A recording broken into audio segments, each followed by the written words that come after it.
Bonjour à tous et bienvenue dans cette rétro de la semaine, une édition de la radio-télévision Sangomala. Tout d'abord, les sommaires. Les forces armées de la République démocratique du Congo poursuivent les opérations de la traque des ADF Nalu qui sèment terreur et désolation en chefferie des Baïma Boga et Tchabi en territoire d'Iroum.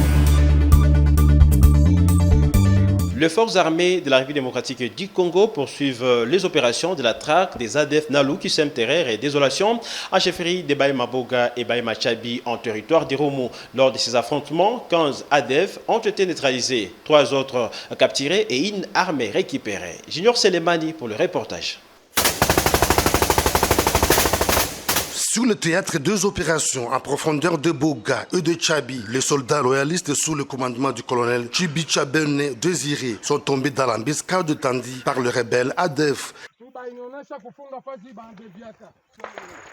Dans ces affrontements, 15 rebelles ont été neutralisés, 3 autres capturés et une arme PKM récupérée, précise le gouverneur militaire de l'Ituri. Ce qu'ils ont vu, ils ont parlé de 15 éléments, mais en fait, vous comprenez très bien qu'ils étaient vraiment entrés dans le dispositif. Donc ils ont subi vraiment de lourdes pertes. Ils ont eu de nos nouvelles. C'est là vraiment l'occasion de rappeler à notre population. Ils doivent avoir vraiment des égards quand ils parlent de notre armée. Vous voyez le prix qui a été payé. Le lieutenant-général Luboyanka Chama Johnny a salué la mémoire des 7 militaires succombés lors de ce combat. 2 vaillants soldats qui ont payé de leur sang pour accomplir la mission confiée par le commandant suprême de FRDC, Félix Antoine Tshisekedi Tshilombo, celle de restaurer la paix en Ituri, a-t-il dit. Tous ces vaillants militaires qui ont montré leur courage, qui ont montré leur abnégation. Donc j'en profite pour souhaiter mes très sincères condoléances. J'ai parlé avec le chef d'état-major général qui aussi m'a vraiment recommandé de présenter les condoléances. Les blessés seront amenés ici, ils seront traités. Le commandant suprême aussi qui est vraiment très touché par la bravoure de nos forces armées et particulièrement par la bravoure du colonel Chibi Tchabene. Il appelle cependant la population d'adopter un comportement digne et d'encouragement au FRDC engagé, motivé et déterminé à restaurer la paix dans cette province. Il s'y de rappeler que, grâce à ces opérations, plus de 150 civils, jadis pris en otage par ces rebelles, ont été libérés par le FRDC et ramenés dans leur village à Boga et à Tchabi où ils vivent tranquillement sous la protection de FRDC. Évaluer le respect des droits humains dans les provinces de l'Ituri et du Nord Kivu, c'est l'objectif de la mission du ministre des Droits humains qui est arrivé le mercredi 28 juillet dernier à Boudia. C'est confié à la presse. Fabrice Epouel a dit être messager de paix auprès des groupes armés à la base de l'insécurité dans ces 2 provinces au sortir de l'audience avec le gouverneur de l'Ituri. Poursuivant sa mission d'évaluation de la situation des droits de l'homme dans les provinces de l'Ituri et du Nord Kivu, le ministre des Droits de l'Homme a présidé ce jeudi à Bunia la cérémonie d'ouverture d'un atelier de renforcement des capacités de services de sécurité et de défense, les acteurs étatiques, autorités traditionnelles et la société civile. C'était en présence du gouverneur militaire de l'Ituri, le lieutenant-général Luboyanka Chama Johnny. Au total, plus de 100 personnes prennent part à ces travaux d'un jour. Les participants réfléchissent autour de notions liées à la justice transitionnelle, au droit international humanitaire, aux arrestations arbitraires, ainsi que des notions de droits des femmes et des enfants. Dans son mot de circonstance, Fabrice Pouela a invité les participants au respect strict des droits de l'homme dans cette province sous état de siège, décrété par le commandant suprême des forces armées, Félix Antoine Tshisekedi Tshilombo, pour le retour de la paix en Ituri. Le renforcement des capacités de tous les acteurs étatiques contribuera donc à l'imprégnation des notions de droits de l'homme et des droits internationaux humanitaires, surtout en cette période de l'état de siège, pour mieux protéger et respecter les droits de l'homme. Droits de l'homme qui doivent être respectés même pendant l'état de siège, nous cesserons de le dire. Profitant de son séjour à Bunia, le ministre des Droits humains a visité la prison centrale de Bunia. Question de se rendre compte des conditions déplorables de 1731 pensionnaires de cette maison carcérale, ceci en violation de la loi. Il promet saisir le gouvernement pour mettre fin à cet état de choses. Écoutez qu'il y a des gens qui font une semaine, plus d'une semaine sans se laver, pas à dessein, mais parce qu'il n'y a pas d'eau. Ce sont des cas de violation des droits de l'homme. Mais il n'est pas trop tôt ni trop tard pour mieux faire.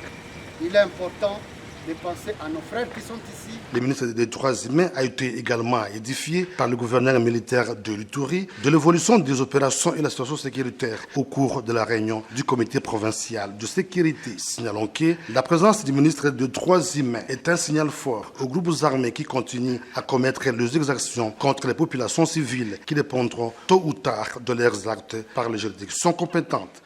Le gouverneur militaire et commandant des opérations à l'Ituri, lieutenant-général Luboya Kashama Johnny, a effectué une visite spontanée de réconfort moral aux militaires blessés de guerre de Kobu internés à l'hôpital général de référence de Bunia. Ici, nous sommes à l'hôpital général de référence de Bunia, au pavillon militaire où les gouverneurs de la province de l'Ituri, le lieutenant-général Luboya Kashama Johnny, a effectué une visite spontanée de réconfort moral à ses compagnons d'armes qui ont versé leur sang à la reconquête des Kobu, centre négoce jadis considéré comme le bastion de la milice Codeco. Dans son escarcelle, les encouragements, les vivres et non-vivres, question de rehausser le moral de ces hommes conformément aux us et coutumes de l'armée ne jamais abandonner. Nous avions commencé depuis 4-5 jours de la troisième phase dans nos opérations. Alors, la troisième phase, c'était libérer Mongoual. Et donc, nous devons passer par Kobu et c'est ainsi que nos éléments sont engagés depuis 5 jours. Et nous avons eu nos blessés. On est commandant. Un commandant, c'est un bon père de famille aussi. Donc, non seulement ce sont mes hommes, mais ce sont mes enfants. Et quand ils sont dans la souffrance, je dois être avec eux. Voilà pourquoi est-ce que je suis venu les voir, les visiter, leur donner le moral et pour voir comment est-ce qu'ils sont pris en charge. Enfin, de ces militaires qui sont en train de combattre pour la nation. Parce que les gens disent beaucoup de choses, mais ils ne savent pas ce que ça coûte à la nation. Nous sommes venus pour leur dire qu'ils sont avec toute la nation, ils sont avec le commandant suprême, le président de la République, ils sont avec le ministre de la Défense, avec le chef d'état-major général. Les gouverneurs militaires, Luboya Kashama Johnny, poursuit aussi une autre mission lui est confiée par le chef de l'État, commandant suprême des forces armées, défenseur des intérêts vitaux de sa population, celle du développement de la province de l'Ituri, en ce moment de l'état de siège. C'est la raison de son soutien financier pour la réhabilitation des infrastructures sanitaires de l'hôpital qui est actuellement dans un état de dégradation très avancé. À la dimension développement de cet hôpital avec de sérieux problèmes. Comme on m'a dit, plus de 15 ans que cet hôpital est dans cet état. Donc je suis en train de refaire tout l'hôpital. Signalons que c'est depuis hier, une délégation du caucus de parlementaires de l'Ituri est à Bunia pour une mission d'évaluation de l'état de siège. Occasion pour ces élus nationaux de l'Ituri de compatir avec les éléments de forces armées tombés et blessés sur le champ d'honneur pour la cause noble et le rétablissement de la paix. Et puis en page de l'éducation, les étudiants de l'université de Bunia vont payer les frais académiques selon les restrictions académiques telles que signées en attendant la discussion entre le ministère et les comités de gestion. Propos de Mouinonzangi, ministre de l'enseignement supérieur universitaire, qui vient couper court à la tension qui oppose actuellement les étudiants et les comités de gestion de l'UNIBO. Suivez. Que l'instruction académique a été signée pour tous les établissements, il n'était pas question d'accepter une augmentation des frais. Donc je voudrais dire à tous les étudiants de l'université de Bunia qu'ils vont payer les frais académiques selon l'instruction académique telle qu'elle est signée et que les problèmes liés notamment à la mobilité des professeurs qui viendraient de Kisangani, le ministère va devoir trouver des solutions avec les comités de gestion, sans pour autant demander des efforts supplémentaires aux étudiants. Nous connaissons les problèmes qu'il y a à Bunia, les parents qui n'ont pas assez de moyens puisqu'ils fuient tous la guerre. Et donc il est inadmissible que nous puissions consentir une augmentation des frais là-bas. Donc je l'associe un appel au calme à tous les étudiants de Bunia et je demande au comité de gestion de pouvoir poursuivre le cours sans désemparer et de ne pas consentir une nouvelle augmentation des frais académiques. Merci. Et c'est la fin de cette édition. Nos remerciements à Lem Koko qui l'a coordonné et Adolphe Jedidja qui l'a réalisé. Un rappel des titres.